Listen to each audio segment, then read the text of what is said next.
Ako nga pala si Mario, 65 years old at isang vendor. Kontento na ako sa pakikinig sa inyo. Pero bigla akong naisip na ibahagi naman sa inyo ang kwento ng buhay ko at ng apo ko. Tao po! Tao po! Ruby! Nandiyan ka ba, Ruby? Si Mario to! Aalis ka ulit, Lolo? Oo, Jepoy Kaya, iiwan muna kita dito kina Aling Ruby, ha? Magtitinda ka ulit ng mani, Lolo? Oo, apo. Kailangan magtinda ni Lolo Kaya, Jepoy, magpapakabait ka habang nandito ka kina Ruby, ha? Opo. Huwag matigas ang ulo. Huwag mong papahirapan si Aling Ruby. Bawal ang makulit dito. Hindi po ako makulit. Nakikipaglaro lang po ako kay Kiko Very good. Mabait na bata si Jepoy, di ba? Opo, Lolo. Ay naman pala Apo, nakikiusap lang tayo kay Aling Ruby na bantayan ka muna niya habang nagtitinda ako ng mani. Nakakahiya naman kapag nagalit si Aling Ruby, di ba? Mabait po si Aling Ruby. Hindi po siya nagagalit. O kaya nga, huwag natin siyang bigyan ng dahilan para uminit ang ulo niya. Huwag ding mamimili ng pagkain, ha? Kung ano lang ang ulam ni Aling Ruby, yun lang ang pwede mong kainin habang nandito ka. Opo. Kasi apo, nung isang araw, sinabihan ako ni Aling Ruby na ayaw mo raw kumain ng ulam nila. Hindi po. Jepoy, masama ang nagsisinungaling. Kumain naman po ako, Lolo. Konti lang. Hindi ko po naupos. Kaya nga, Jepoy, kung ano nakahain sa mesa, kung ano yung nakalagay sa plato mo, kainin mo, ubusin mo, kasi biyaya sa atin ng Diyos yun. Naiintindihan mo ko, apo? Opo. O sige, ayoko na mauulit yun, ha? Opo, Lolo. Hindi na po mauulit. Very good. Mabait naman pala tong apo ko sandali lang ha. Kakatok lang ulit ako. Ruby! Ruby! Nandiyan ka ba? Si Mario to! Ay, Mang Mario! Pasensya na po kayo ha, nakatulog po kasi ako Pasok po kayo. Hindi na ako. Si Jepoy na lang. Kailangan ko na ring umalis para maintindihan tong mga to. Jepoy, pasok ka na. Gisingin mo na lang si Kiko para makapaglaro kayo ha. O kaya nood na lang kayo ng TV. Opo. Lolo, pasok na po ako sa bahay, ha? Sige lang apo. Huwag mong kakalimutan yung mga sinabi ko kanina, ha? Opo. Sinanay ko na rin po kasi sina Kiko saka yung mga kapatid niya na matulog sa hapon. Tama yan. Maganda na rin yung natututo yung mga bata na matulog sa hapon. Pagtanda nila, hindi na nila magagawa yan. Oo nga ho Siya sige Ruby. Lalarga na ako at medyo malayo yung bala kong pwestuhan Ay, bakit naman ho pala kayo lalayo? Medyo kumukonti yung mga bumibili sa akin doon sa dati kong pwesto. Kaya sa iba na muna ako, baka sakaling mas marami. Doon po kayo magtinda sa tapat ng mga eskwelahan o kaya sa tapat ng mga call center. Sigurado po maraming bumibili ng mani sa ganyan. Oo, kailangan tumiskarte. Matindi ang kompetisyon sa kalsada. Yung iba, iba't iba ang tinitinda. Tapos mas nakakabenta yung mga mas bata ang edad sa akin. Sa hirap po ng buhay ngayon, marami talaga makakaisip ng iba't ibang mga diskarte. Ganyan po talaga. Kahit saan naman po talaga may kompetisyon. Hindi na po mawawala yan. Tama ka. Siya, sige. Aalis na ako. Mang Mario, sandali lang po Wag po muna kayong aalis. Bakit? May problema ba? Wala naman po. Meron lang po sana akong gustong sabihin sa inyo. Okay lang po ba? Oo naman. Ano ba yun? Ano po kasi Mang Mario, wag po kayong magagalit sa sasabihin ko sa inyo ha. Ano ka ba? Bakit ako magagalit? Kilala mo naman ako, Ruby. Sige po. Mang Mario, hindi naman po sa wala naman po akong problema sa pag-iwan nyo kay Jepoy dito sa amin. Natutuwa nga po ako sa kanya kasi masiyahin po siyang bata Saka gustong gusto siyang kalaro ng mga anak ko. Kaya lang po kasi Nagiging pabigat na ba si Jepoy sa'yo? Nagiging pabigat na ba kaming maglolo? Ay, hindi naman po. Sa akin ayos lang ho Wala po talagang problema. Kaya lang, medyo hindi ho ayos sa asawa ko. Mabait naman po yung asawa ko, kaya lang, ang sa kanya lang po, inaalagaan ko na yung mga anak ko, tapos si Jepoy pa. Syempre, pagdating din po sa mga pagkain namin, kasama pa rin si Jepoy. Hanggang sa pagtulog nila sa gabi, naasikaso ko po silang lahat. Ganun ba? Pasensya ka na, Ruby, ha? Wala na kasi akong ibang malalapitan na pwede magbantay kay Jepoy. Alam ko pong mahal na mahal niyo ang apo ninyo. Gagawin niyo ang lahat para sa kanya. At naiintindihan ko po ang sitwasyon niyo. Pero mahirap din naman po yung sitwasyon namin. Naiintindihan ko naman, Ruby. Pwede bang bigyan mo pa ako ng kahit konting panahon para makahanap ako ng ibang taong pwede kong pag-iwanan kay Jepoy? Sige po, papakiusapan ko na lang ho yung asawa ko. Mang Mario, pasensya na kayo ha. Ang iniisip din po kasi namin mag-asawa, paano kung may mangyari kay Jepoy na masama at nasa poder namin siya? Baka kami po ang masisi ninyo. Pasensya na po talaga ha. Ito na ho siguro yung huling beses na makakasama namin dito sa bahay si Jepoy.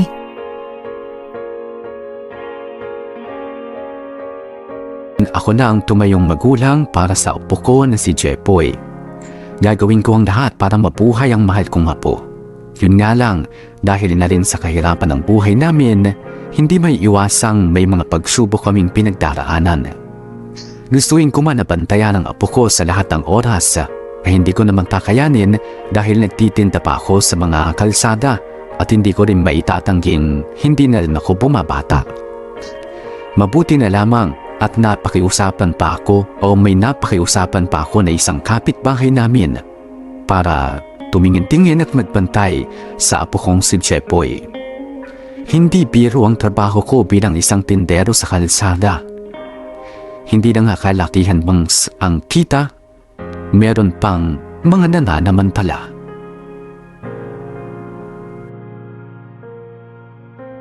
Manong, pabili nga po ng mani yung manghang. Magkano yung sa'yo? 20 pesos po. Sige, 20 pesos. Ako Manong yung maning hubad.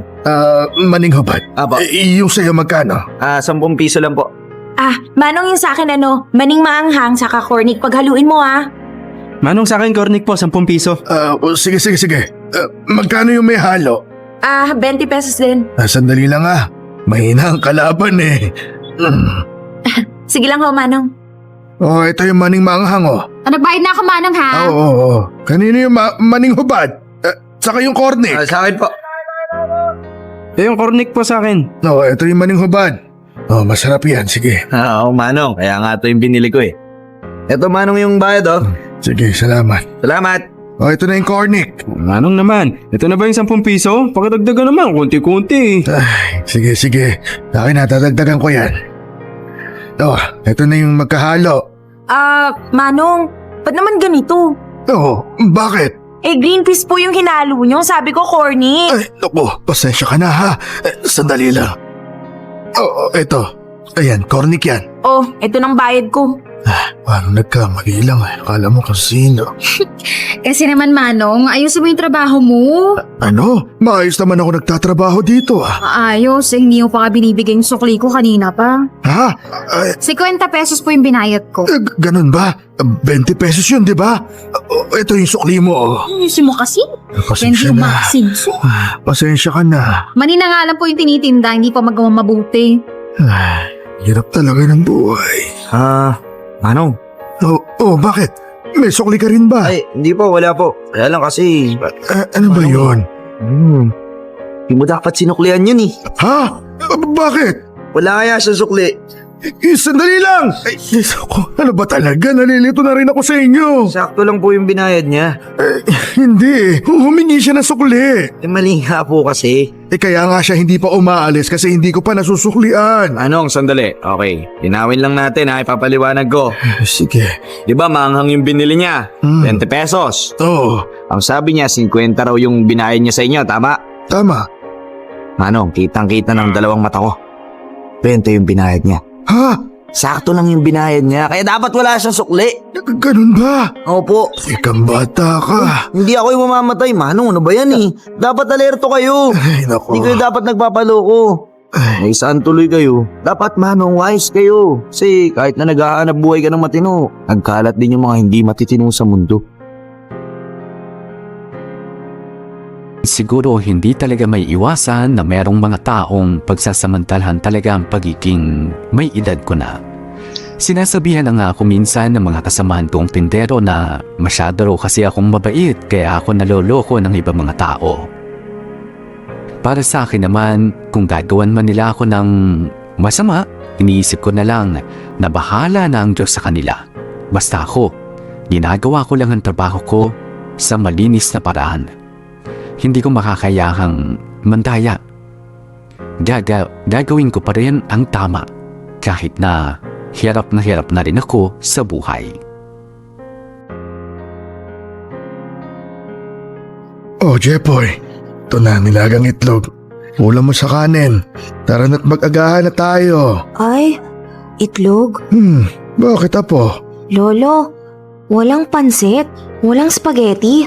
Jepoy, di ba ang sabi ni Lolo, wag mamimili ng pagkain? Opo, Oy, bakit ka naghahanap ng ibang pagkain? Nagluto na nga ako ng nilagang itlog. nagsasawa na po ako sa itlog eh. Pasensya ka na apo ha. Ito lang ang meron tayo ngayon. Wala po talagang pansit. Hindi kasi nagtitinda si Tinay nitong mga nakaraang araw. Ewan ko ba ron? Pero apo, huwag ka namang mamili ng pagkain. Masarap naman yan eh. Sige na, kain na tayo. Lolo, Bakit? wala pong ketchup. Jepoy. Wala eh. Pero sa susunod, bibili ako ng ketchup para mas masarap yung ulam. Hala, kain ka na ha? Opo. Lolo, Bakit? yung mga kalaro ko po, papasok na sila sa school. Ganun ba? Meron na po silang bagong uniform, tsaka bagong mga gamit. Oo, kailangan yun kapag papasok na sila sa eskwela eh. Kailan mo po ako bibili ng uniform? Hindi pa kita maibibili ng uniform, Jepoy. Bakit po? Hindi pa po ako papasok sa school? Hindi pa po. Kasi po, yung mga kalaro ko, ang gaganda ng mga lapis nila. Tsaka po, iba't iba yung pangkulay nila, pati yung pag nila magaganda. Ibibili niyo rin po ako ng mga ganun, Lolo? Hindi pa po. Kailan pa po ako papasok sa school? Kapag nakapag-ipon na tayo. Kailan po yun? Hindi ko pa talaga alam, apo. Ay, sayang. Marunong na po ako ng ABC at saka magbilang ng 1, 2, 3. Talaga, Jepoy. Galing naman ng apo ko. Kaya po, gusto ko, kasama yung mga kalaro ko papasok din ako sa school. Jepoy, pasensya ka na apo ha. Nag-iipon pa rin kasi si Lolo eh. Sana huwag ka magtampo sa akin. Nagtatampo ka ba? Hindi po. Huwag ka na magtampo. Alam ko namang katulad ng ibang mga bata, gusto mo na rin makapasok sa eskwelahan. Kaya lang, wala pa kasi tayong pera. Wala pa akong pambili ng uniforme. Wala pa akong pambili ng mga gamit sa school. Pasensya ka na, apo. Opo, hindi po ako nagtatampo. Kasi Jepoy, alam mo naman, mahirap ang sitwasyon natin. Naiintindihan mo naman yun, di ba? Opo, Lolo. Yung pagkain lang natin, hindi ko pa alam kung saan ko hahagilapin. Kaya, pasensya ka na kung hindi ko maibigay sa iyo yung mga pagkain na gusto mo. Hindi ka makakain ng mga masasarap na pagkain tulad ng mga kalaro mong bata. Okay lang po. Pero huwag ka mag-alala, Jepoy. Kaya nga nagsisikap si Lolo para makapag-ipon ako ng pera. Para sa susunod na taon, maipasok na kita sa eskwelahan. Makakapag-aral ka na. Talaga po? Oo, kung suswertehin tayo, makakabili na rin ako ng susuotin mong pamasok sa eskwela. Saka yung mga gamit nila na magaganda, bibili rin tayo nun. Yay! Makakapasok na rin ako sa school! Pero hindi pa sa ngayon na po ha. Maghintay tayo. Makakaipon din si Lolo. Saka, magtatanong na rin ako sa mga kakilala ko kung may pinagliitan silang uniforme. Baka pwedeng yun ang gamitin mo sa susunod na pasukan. Bibili rin tayo ng notebook, saka yung iba pang mga gamit sa eskwela. Pati laruan, Lolo? Sige, pati laruan. Thank you, Lolo! Ang bait talaga ng Lolo ko. Promise yan, Lolo ha. Aantayin ko yan. Sige. Ang apo ko na lamang ang kaisa-isang dahilan kung bakit kahit papaano ay nakukuha ko pa rin maging masaya. Kahit na napakahirap na at napakabigat ng buhay. Ang aking apo ang dahilan kung bakit pinipilit ko pa rin magtrabaho kahit na pagod na rin ako. Si Jepoy ang dahilan kung bakit hindi pa rin ako sumusuko sa buhay. Lahat ay gagawin ko para lang masiguro na magkakaroon ang apo ko ng magandang kinabukasan. Anumang pagsubok ang ibato sa akin ng pagkakataon, lahat ay kakayanin ko para sa pinakamamahal kong apo na si Jepoy. Nang dahil sa matinding pangangailangan ay sumubok din ako magtinda ng balot sa gabi. Kailangan ko rin namang dumiskarte, masiguro ko lang na kahit papaano ay madadagdagan pa ang kita ko.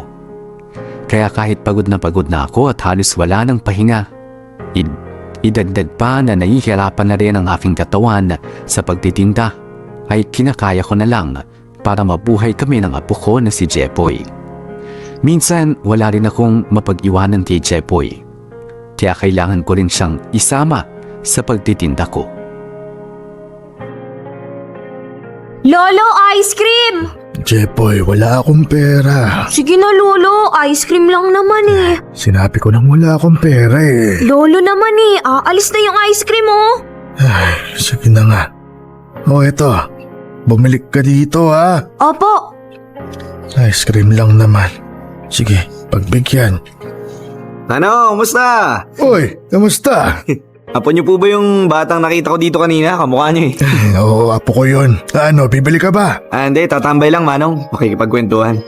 Hindi, biro lang po. Siyempre, bibili ako. Ano ba yung bibilin mo? Subukan ko nga po yung maning maanghang na may kalong green peas. May iba naman. Magkano? 20 Manong. Sandali lang ha. Aba, O eto. yun. Salamat po. Eto Manong, mabayad ko. O Manong, saktong 20 yan ha. Hindi mo ako kailangan suklihan.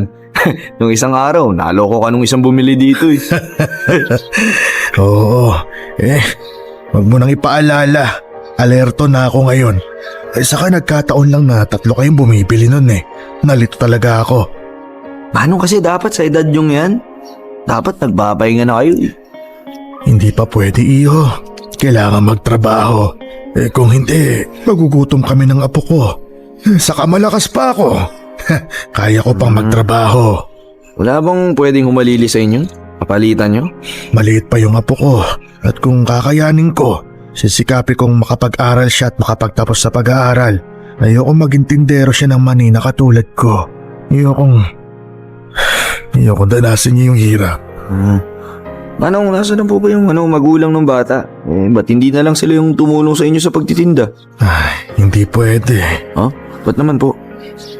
Wala na yung anak ko. Lumayas ho. Kaya pala. Sumakabilang buhay na. Sorry po, ganun po ba? Wala na yung nanay ni Jepoy, yung anak ko. Ano po nangyari? Ay, nagpakamatay siya.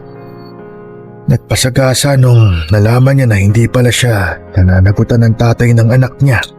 Kaya ako na lang din ang nag-alaga sa apo ko. Wala nang ibang gagawa nun eh. Ako na lang talaga. Ito pala yung nangyari, no? Nasakla po pala yung buhay niyo. Manong, wala na ba kayong ibang kamag-anak dyan? Matagal na akong walang alam sa mga kamag-anak ko. Ang alam ko, mga sumakabilang buhay na rin yung mga pinsan ko. Hindi ko kilala yung mga kamag-anak ng nasira akong asawa. Kaya ito, mag-isa lang talaga ako sa buhay. Hirap yun, Manong. Wala akong magagawa, iho. Yan talaga ang buhay eh. Ang mahalaga, kahit mahirap, tuloy-tuloy lang tayong harapin ng mga problema. Tama ka dyan, Manong. Pasensya ka na ha. Hindi tayo talagang magkakilala pero Ayos lang. biglang naikwento ko sa iyo yung isang parte ng buhay ko. Nailabas ko na lang bigla. Ayos lang, Manong. Makakatulong ako para kahit papano gumaan yung pakiramdam niyo. Sige lang. Teka, ano nangyayari? Nagkakagulo doon. Manong, yung apo niyo yun, di ba? Si Jepo yun! Sandali! Pupunta ako lang yung apo ko! Samahan ko kayo, Sandali Manong. lang! Jepoy! Jepoy! Ay, nangyari? Muntik po akong mabangga ng kotse. Nasaan na yung muntik na makabangga sa'yo, ha? Hoy! Puntahan mo nga yung apo mo! Bunti ko naman sagasaan niya na! Kapag napahamak ako pa may kasalanan eh! Wisan! Pasensya na ho kayo. Babantayan ko na mabuti tong apo ko. Pasensya na po. Dapat lang! Opo, padaanin niyo lang po muna ako. Opo, pasensya na po talaga kayo. Pasensya na po. Napahiya talaga ako sa ginawang paninisi sa akin ng mga tao noong muntikan na ngang masagasaan ang sasakyan ng apo kong si Jepoy. Napakasakit sa damdamin. Alam kong dahil na rin sa matanda na ako kaya hindi ko na natutukan at nababantayan na mabuti si Jepoy. Pero sana, konting pag-intindi naman sa isang matandang katulad ko. Pero kailangang wag ko nang isipan pa ang nangyari o isipin pa ang nangyari. Nagpapasalamat na lamang ako at hindi napahamak ang apo ko. Kahit mahirap ay kailangang tuloy pa rin ang buhay para sa aming dalawa. Magtatrabaho at maghahanap buhay pa rin ako at mananatiling malakas para kay Jepoy.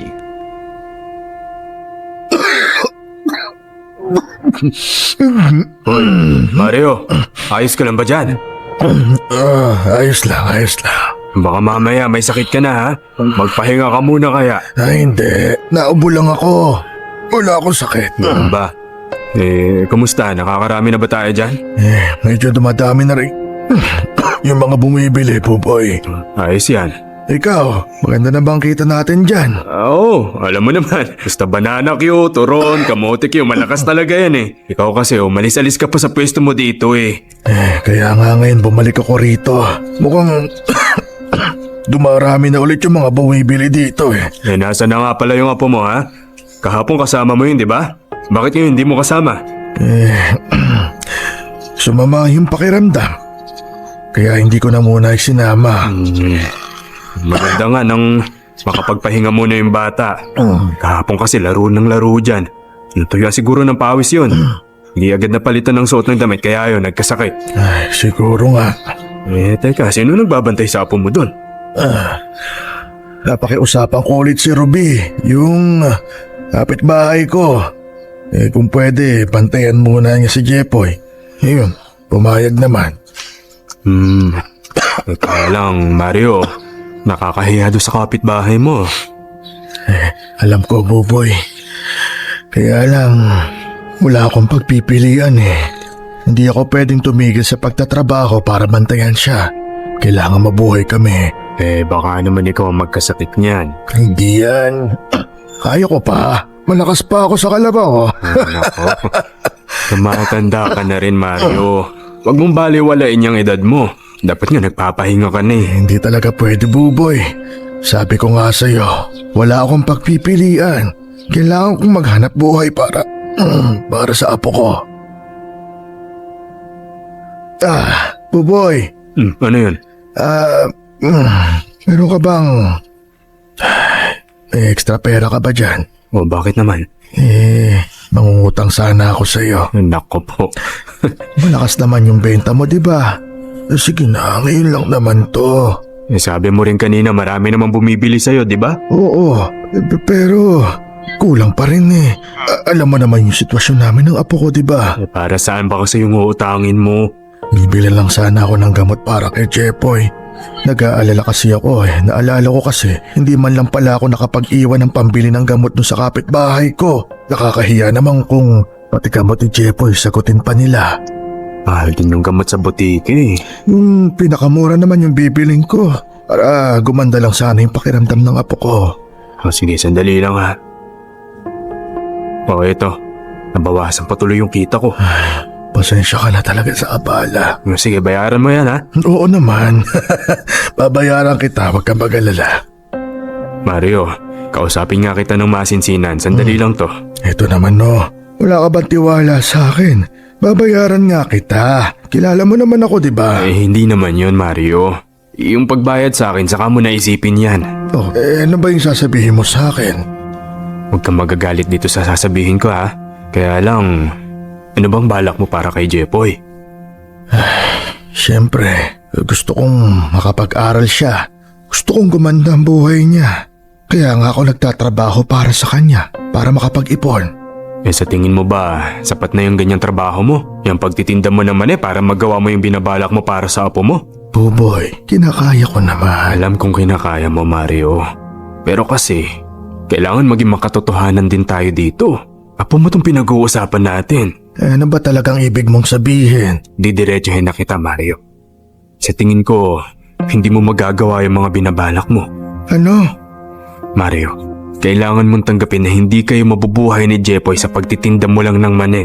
Hindi ko minamaliit yung trabaho mo, hindi kita minamaliit. Pero alam naman nating lahat na kulang pa talaga yan. At saka matanda ka na.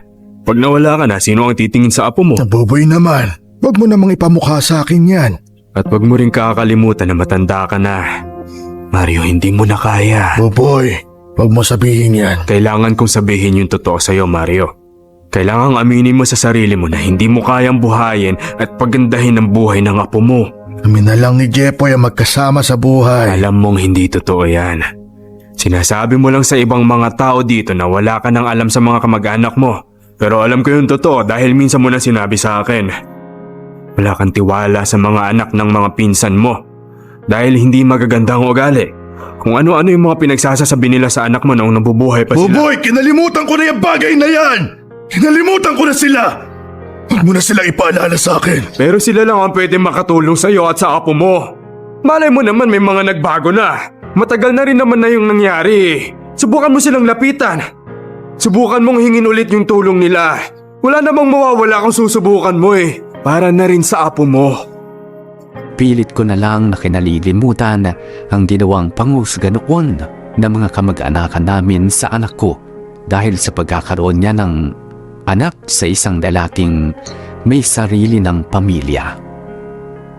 Para sa akin, parang sila na rin ang kumitil sa buhay ng anak ko. Kaya kahit kailan ay hindi ko magagawang ipagkatiwala sa kanila si Jepoy. Oo, tahimik akong tao, pero mapagmatigas din naman ako. Yun nga lang, hindi ko pa rin maitatanggi na matanda na nga ako. At dumating na rin ako sa punto na nawawalan na ako ng kumpiyansa sa sarili ko. Ayoko mang aminin, pero mukhang hindi ko na nga kaya pang alagaan at itaguyod ang apo kong si Jepoy. Jepoy, halika na. May lugaw dito. Ayoko po. Mapait po yung panlasa ko. Jepoy, umupo ka na dyan. Huwag nang matigas ang ulo. Kapag hinigop mo yung lugaw, mawawala na yung pait. Masarap yan. Sige na. Ayoko po talaga. Diba ang sabi ko, huwag namimili ng kakainin. Opo. Oh, bakit ayaw mo yung lugaw? Sige na po, kahit pa konti-konti lang. Saka masarap yan. Sayang yung bili ko dyan. Sige po. Hipan mo muna para hindi mapaso yung dila mo, ha? Masarap yan. Mas maganda kung uubusin mo yan para gumaling yung sakit mo. Oh, bakit mo naluwa yung lugaw? Hindi po masarap Anong hindi masarap? Mapait nga. Huwag mo sayangin yung pinambili ko dyan! Ubusin mo yan! Ayoko na po. Ubusin mo yan! Ayoko. Huwag mo sayangin yan! Ayoko nga po Anak lang! Bakit mo tinapon? Pati yung mani na itininda ko, tinapon mo! Sorry po, Lolo. Ano sorry? Mababawi ba na sorry mo yung tinapon mo? Tinitiis ko ang gutom para makakain ka, tapos ganyan lang ang gagawin mo! Huwag kang gumawa dyan! Pulutin mo yung mga yan! Ubusin mo! Marumi na po Itinapon mo yan! Pulutin mo! Hindi mo sasayangin yan! Pinaghirapan ko yung perang pinambili dyan! Sorry po talaga, Lolo. Pinaghirapan ko lutuin yung mani na yan! Pinaghirapan kong gupitin at palutungin yung mga bawang na yan! Pagkatapos itatapon mo lang! Hindi ko naman po sinasadya Itinapon mo pagkatapos sasabihin mo sa akin hindi mo sinasadya! Sinayang mo lang yung mga yan! Tinapon mo lang, hindi ka nag-iisip! Ay, Diyos ko! Itinapon mo lang yung pinangbubuhay ko para sa ating dalawa! Itinapon mo lang lahat ang pinaghirapan ko para sa'yo! Hindi po. Ay, hindi po. Sorry po. Hirap na ako. Pagod na ako sa'yo. Ibibigay na lang kita sa mga tiyuhin at tiyahin mo. Huwag po, Lolo. Huwag niyo po ako ibigay sa kanila. Hindi na kita kayang alagaan. Hindi na kita kayang bantayan. Ibibigay kita sa mga taong kasalanan ng tingin sa'yo. Yun ay kung tatanggapin ka pa nila. Huwag po. Huwag niyo po ako iwan, Lolo. Tumigil ka na sa angangawa mo. Nabubuisit ako sa'yo. Huwag niyo po ako iwan, Lolo. Asa na ba yung patpat ko? Huwag po. Huwag po, Lolo. Ayaw mo pa tumigil sa kakaiyak, ha? At tigas ng ulo mo, ha? Tignan natin ang tibay mo, ha? Huwag mo ko taguan! Halika rito! Lumabas ka dyan! Lumabas ka! Tama na po. Sorry na po, Lolo. Pupunta ka pa dyan sa ilalim ng lamesa, ha? Lumabas ka dyan! Lumabas ka! Buisit ka! Ang dami ko ng pinagdaan ng hirap dahil sa'yo! Doon ka na lang sa kanila! Huwag niyo po ako ibibigay sa kanila, Lolo. Huwag po. Huwag po, Lolo. Hindi ko na kaya. Hindi ko na kayang alagaan ka. Hindi ko na kaya magtiis para sa'yo. Masyado na akong matanda. Hindi ko na kaya. Hindi ko na kaya. Hindi ko na kaya. Hindi ko na kayang iwan ka sa kanila. Hindi ko kayang iwan ka sa kanila. Hindi ko kayang iwan ka sa kanila. Lolo. Lolo. Jepoy! Lolo, huwag niyo po ako iiwan. Hindi, Jepoy. Hindi kita iiwan sa kanila. Kahit mahirap, kahit hindi ko na kaya, lahat gagawin ko para maalagaan kita po. Lahat gagawin ko para sa'yo. Mahal na mahal kita po. Pasensya ka na. Pasensya na, patawad na po. Kahit napakahirap, kahit mukhang imposible, ay hindi ko magagawang ipagkatiwala ang apo ko na si Jepoy sa ibang tao. Ako pa rin ang magbabantay, ang mag-aalaga, ang bubuhay at magbibigay ng magandang kinabukasan sa pinakamamahal kong apo, hindi ang ibang tao. Isinumpa ko yan sa sarili ko kahit na alam ko namang matanda na rin ako. Hindi ko alam kung meron bang magandang kinabukasan ang naghihintay para sa aming maglolo. Pero gagawin ko ang lahat ng makakayanan ko para sa apo ko. Kaya ako'y binahagi sa inyo ang kwento ng buhay kong ito ay para kung sakaling mapakinggan man ito ng apo ko sa kanyang paglaki ay maintindihan niya kung ano ang paghihirap ng lolo niya para sa kanya.